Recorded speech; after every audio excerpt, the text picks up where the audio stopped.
Iglesias, usted hablaba de que la situación de Europa es distinta a la de Estados Unidos, pero ¿cuál es la salida que va a tener la crisis europea? Que aquí es difícil vislumbrar cómo termina esto en el viejo continente.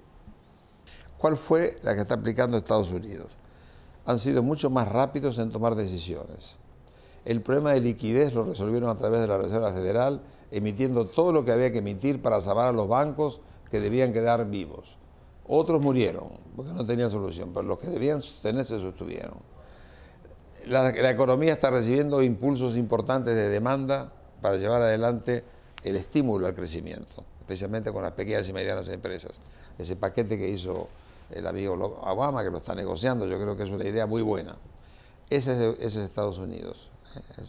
Ya bajó un poco el desempleo, se ve un punto de crecimiento, daría la impresión que lo mueven en ese clima. Solución europea, la solución ortodoxa, que es la que patrocina Alemania.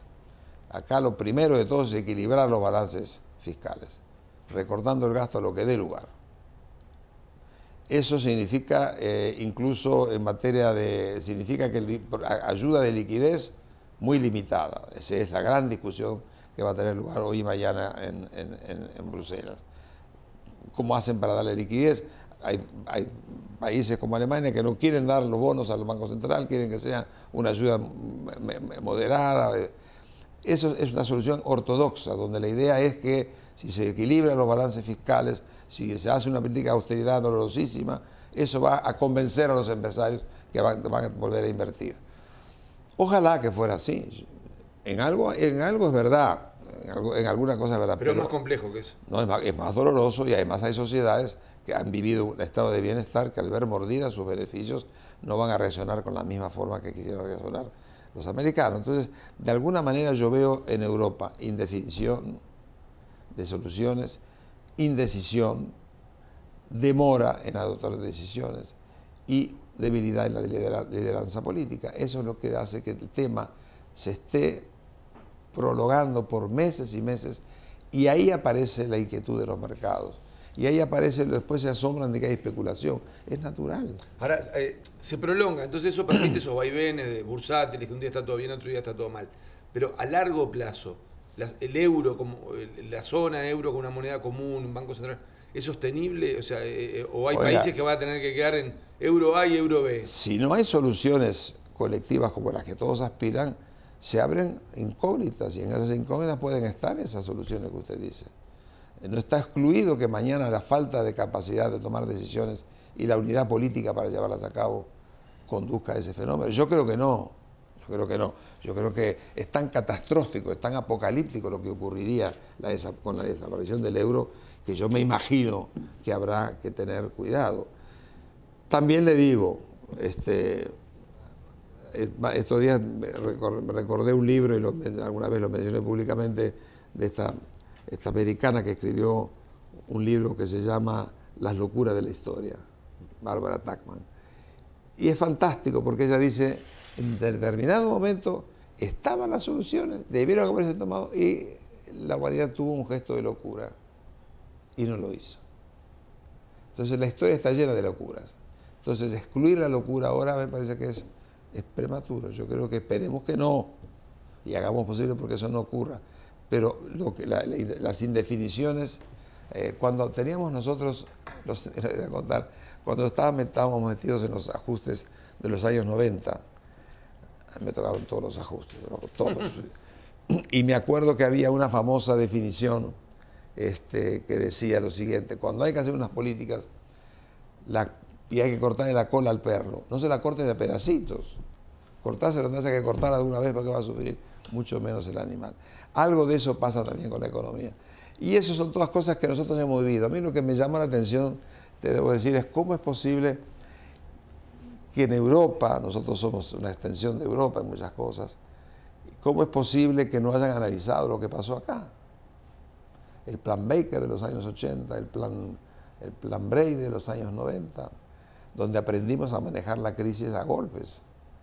Nos dimos contra la pared muchas veces, pero aprendimos a hacerlo. Yo hicimos una cosa junto con el presidente del Banco Interamericano, hicimos una reunión en el Banco de España hace cuestión de 2 meses, donde se nos ocurrió traer a los 5 responsables de las crisis de América Latina en Argentina, en Uruguay, en Brasil, en Colombia y en México. Y trajimos a De la Rosière, a Rato, los capos del Fondo Monetario y algunos funcionarios del fondo y del banco. Es una cosa sagrada para hacer una especie de análisis psicológico colectivo. Salieron cosas muy interesantes. ¿Qué hicimos en definitiva? ¿Por qué razón no se miró eso? No para copiar o que copiaron, pero para ver por dónde van las cosas. Y sacamos unas 4 o 5 conclusiones que nos dijeron, nosotros salimos de este pozo, pero lo hicimos con 3 o 4 cositas que de alguna manera hubiera sido muy bueno aplicarlas en el caso de Grecia. Iglesias, seguridad y educación son los temas que están a tope en la agenda en nuestro país, están en los primeros planos de la preocupación en la opinión pública. ¿Cómo ve que se van procesando estos asuntos, en particular en nuestro país, los temas de la seguridad que están permanentemente presentes y una gran discusión que se está dando en el tema educación? Bueno, son dos temas, están en alguna forma vinculados, pero yo creo que hay que tratarlos un poco separadamente, ¿no? Ciertamente el papel de la educación lo entendemos todos. Todos sabemos de educación, ¿verdad? Es un tema que todo el mundo tiene opinión. Y sí, porque la educación es algo que nos llega a todos desde que vamos a la escuela y nos sentimos que tenemos autoridad para hablar, sin ser especialista como soy yo, sin ser especialista. Yo tengo la impresión que lo primero es reconocer el papel central de la educación en la vida del país, económica, social y política, porque la educación debe formar al ciudadano también, no solamente al experto que sabe tratar los temas de ingeniería o los temas sociales que tiene el ciudadano. Eso es nuestro país. Nosotros nos formamos en la escuela, en la escuela que gratuita, laica y obligatoria. Esa fue, y eso nos dio un sentido de identidad nacional. Es uno de los pilares de nuestra identidad. Esos pilares hay que actualizarlos porque el mundo se ha hecho mucho más complejo, la educación es mucho más compleja que fue nunca y ofrece oportunidades inmensas para levantar el nivel de conocimiento y el nivel, por tanto, de acción de los individuos. Yo tengo la impresión que lo primero que habría que hacer es reconocer esa fuerza, reconocer que la gente lo sabe y hoy en día prioriza la educación en todas partes. El pobre hace cualquier cosa por educar a su hijo, cualquier cosa. En el Asia, un paso más adelante, la familia actúa y es un puntal fundamental de la educación. La relación entre el alumno y la familia apoyando al muchacho en su fase educativa, ayudándolo, estimulándolo. Es decir, la inversión en educación es una inversión familiar, es algo más que un ritual ciudadano, es una inversión de la familia en forma... Bueno, eso hay que entenderlo, ¿verdad? Y si hay que entender que esto debe ser el producto de una confluencia de muchos intereses que hay que compatibilizarlos. Y que esa compatibilización no debe ser algo de un gobierno o de un periodo de gobierno, es un problema del país en todo, como se está tratando aquí de lograr. Creo que el gobierno ha propuesto eso y me parece muy bien que esto sea producto de un consenso político porque nos va la vida en todo esto. Ahora, habrá que conciliar posiciones, yo creo que sí, seguramente habrá distintos puntos de vista, pero no puede ser que no nos pongamos de acuerdo en un mínimo de lo que hay que hacer si somos conscientes de que estamos trabajando con el futuro del país. Ahora, da la sensación que mucha gente sigue mirando hacia atrás aquel modelo del Uruguay de los 50. ¿Eso es conducente? Mire, siempre hay que mirar para atrás en la medida que tengamos el ojo puesto en el futuro y en lo que está pasando hoy. Yo creo que la educación del 50 es del 50, por ejemplo. No se nos hubiera ocurrido a nosotros dar el paso en materia de educación digital si estuviéramos solamente en el año 50. Yo creo que todo eso marca la posibilidad de hacer cosas importantes. Y hay que hacerlas viendo experiencias. La seguridad también a tope en la agenda. ¿Cómo lo ve el asunto? Se desplegó una inversión presupuestaria enorme en nuestro país. Es un tema que también va en la región, ¿verdad? La región está con un problema serio en ese plano. ¿Se está avanzando? Porque claro, la crónica policial lleva una depresión permanente, ¿verdad? De la percepción. Pero ¿cómo lo ve más allá de eso? Mire, yo quisiera ser muy cándido en este tema, ¿no? Tampoco soy especialista en el tema, pero veo sí exactamente el tema tal como está.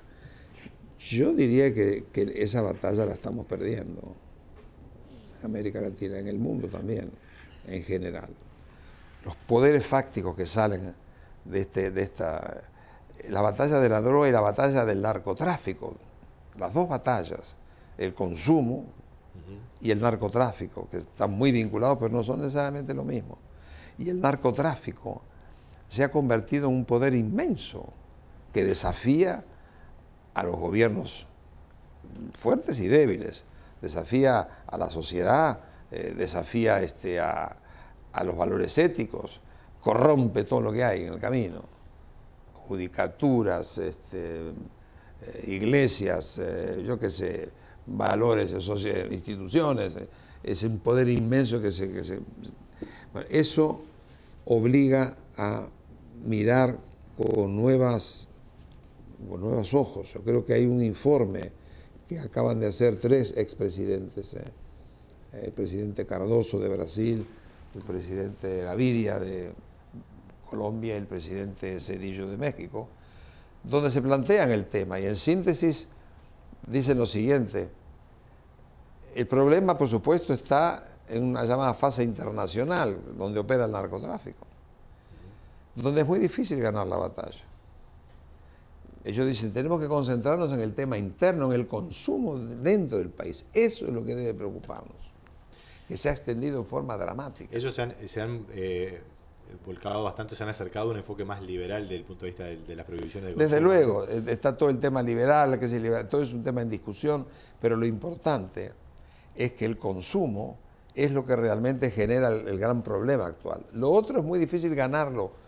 Las guerras internacionales en esta materia son muy difíciles, sobre todo cuando estamos peleando contra el primer país, como estamos contra problemas que están radicados en el primer país del mundo como consumidor y en el primer país del mundo como exportador de armas livianas. Muy difícil ganar esa batalla. Ahora, los gobiernos de izquierda que hay en América del Sur, e incluso el Uruguay, pueden tener un hándicap por todos los antecedentes que hubo de dictaduras y en el que la autoridad, que tanto se necesita para resolver estos problemas, obviamente es necesario que se imponga, que se establezca, estaba asociada a los regímenes totalitarios. ¿Hay un hándicap ahí? ¿Hay como una traba para que estos gobiernos puedan ejercer mejor la autoridad? Yo no creo. Yo creo que tienen elementos como para actuar y poner en marcha políticas de control del consumo y de lucha contra el consumo a nivel nacional. Me parece que está... Y por supuesto poner todas las trabas que se puedan a la intermediación que pueda hacer el país en las corrientes internacionales de drogas. Yo creo que todo eso hay para hacer cosas. Nosotros no tenemos todavía el tema en la magnitud que lo tienen los países de Centroamérica y México. Todavía no hemos llegado. Lo que pasa es que nosotros, el tema es que cuando usted tiene, cuando tenemos un problema de narcotráfico, la droga es un tema personal, en el sentido que usted destruye al individuo, sobre todo con las nuevas drogas salvajes que aparecen ahora, que matan la mente en semana. Ese es un tema realmente gravísimo, pero el narcotráfico corroe a la sociedad, ese es el tema, termina con los países. Yo imagino con lo que es el tema de las pequeñas islas del Caribe, por ejemplo, que debe ser, cómo se hace para luchar contra eso, como está pasando en los países de Centroamérica que están victimizados por la presencia de los carteles de la droga. Todo eso es dramático. Sobre todo se hizo más dramático porque ahora además los agentes de la droga le pagan a sus proveedores en droga, no en dólares, pues no saben dónde meter los dólares. Entonces, al pagarles en droga, esa droga esta gente tiene que venderla en el medio del país. Y entonces corrompen a través del aumento del consumo nacional. Ese es el tema central de la droga. Ese es el tema central, yo creo. La batalla mundial, estamos dando una mano atada porque la potencia consumidora y vendedora de armas tiene limitaciones o no quiere hacer lo que hay que hacer. Entonces hay que tratar de dedicarse a ver el consumo interno y por ahí hay que afectar el tema. Eso yo creo, es lo que dicen estos investigadores.